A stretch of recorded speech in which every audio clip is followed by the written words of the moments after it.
Hey everyone, this is Tim from Your 6 Tech. Today in this video, I'm going to show you how to fix when your PlayStation says waiting to install for your game. So if we go up to where it says notifications right here, and we select options and go to downloads, it may say waiting to install for some of your specific games under here.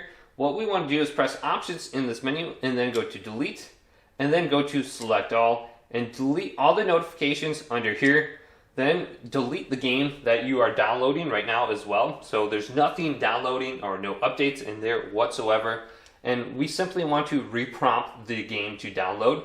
Then go back on over to library. And then we can go on down to the purchase section. And then we can go to purchase date.